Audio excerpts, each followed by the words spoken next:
Coach, don't know where to start. This past Friday right here, 63-60 in a game that literally was so good that it took 2 days to finish it. You guys beat Swanton in overtime. And first of all, before we talk about what was good and what was bad, just being a part of something like that as far as we know, there's never been anything quite like it. I mean, not only did you have weather delays, did it take 2 days, did you score a ton of points, but the lights even went out. The lights even went out during the game. I don't think there's anything that could have happened that didn't. What was that experience like, and what will you always remember the most about it? I tell you, it was like a long, drawn-out roller coaster ride. And that's the best way to describe it, because, you know, a roller coaster ride lasts usually 2 or 3 minutes. This, like you said, expanded 2 days, and every emotion possible, anger, happy, sad, what the heck, you know, everything ran through your mind, everything, yeah, you know, we went through together. But, you know, at the end, good things happened and ended up working out in our favor.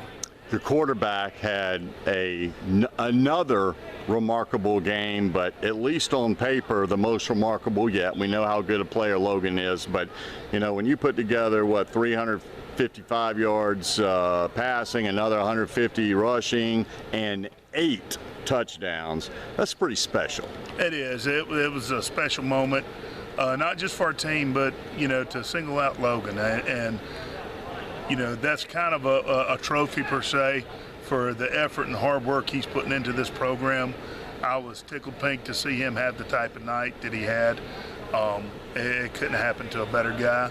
I'm just so glad that we got him on our team and we're not having to prepare for him. So, but I'm just so happy that he was able to reap those rewards. You know, I really believe that this year Columbia may have more really good high school quarterbacks than it has in a long time. You've got Avery at Dreer, you've got the young man over at AC Floor, you've got out at Blythewood, you've got DJ out there, David Israel, and of course Logan, and I'm leaving some out, not intentionally, but I know that you are biased, of course, but we were talking earlier, and even objectively as you can be, you take your guy, wouldn't you? Oh, I definitely. You know, I know him inside out. I've known Logan. I've probably got a little different relationship than most head coaches do with their quarterbacks. Outside of being his dad, which I've known Logan since Dave was born. His dad and I have been friends for a long time, and got to see that little whippersnapper the day he was born, and we were able to get him and his dad and mom and family up here to come be a part of the Chapin family years ago, and his dad's one of our coaches, so you know, I can get on him. I can say certain things to him that I wouldn't say to anybody else other than my own son, and I know which buttons to push with him. So, but I know how big his heart is. I know how big his will to want is, and I wouldn't trade him for anybody. Is it true that I heard rumor he was born in the end zone? Is that true?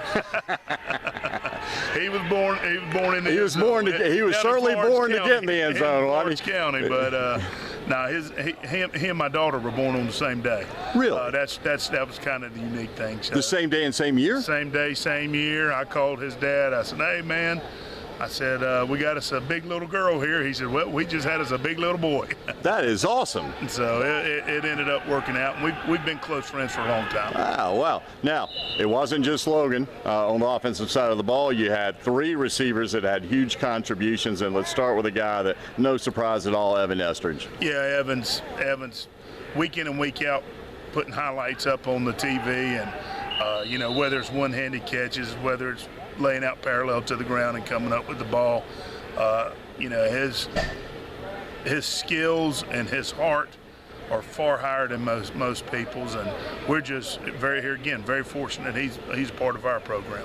Joe and Cale, also 2 guys that did a heck of a job for you. Yep, Cale was kind of, I guess, the newcomer this year. He's a junior underclassman, and not many people had heard of Cale Rain, but it didn't take him long to figure out who he was. And you know, I think everybody was honed in on Will Register and Evan Estridge and Joe Flowers, and all of a sudden this big red-headed guy comes out and he starts scorching people. So, you know, we found us a gem with him, and he's a very good long snapper as well for us on the special teams department.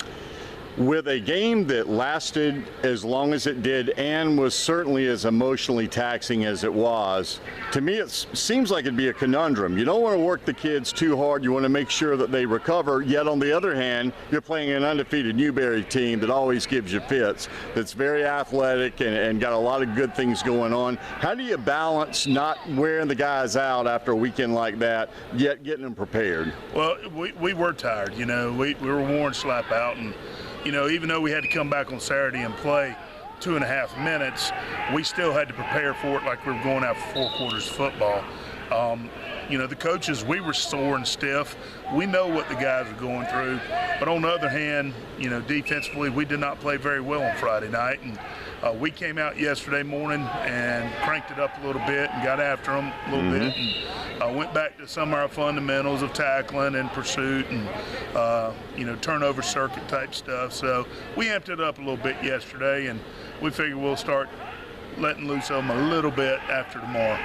How do you feel, and we're about, amazingly, we're going to be at the 1/3 point or a little bit over that of the season after this Friday, which is kind of, I don't know where it all went, but we're already going to be 1/3 through. What do you, how would you capsulize this team thus far? You know, I'm pleased overall where we are as a team at this point. I feel like there's still a lot of little things we've got to iron out. The good thing is it's not the playoffs, and we got next week to get better. You know, we do have a tomorrow to get better, but we're going to get there. Our boys work as hard as any group I've been, harder than any group of boys I've ever worked with, and they want to come out and please their position coaches and please the fans sitting up there, and they want to do the little things right so we can make a name for ourselves. You know, some teams, we both know from you, from coaching, from playing and all of that, that it doesn't necessarily mean that a team doesn't have good chemistry, but some teams do not have great chemistry. Right. And there's a big difference between just having regular chemistry and having special chemistry. Just watching these guys practice today, there just seemed to be a camaraderie that I could feel.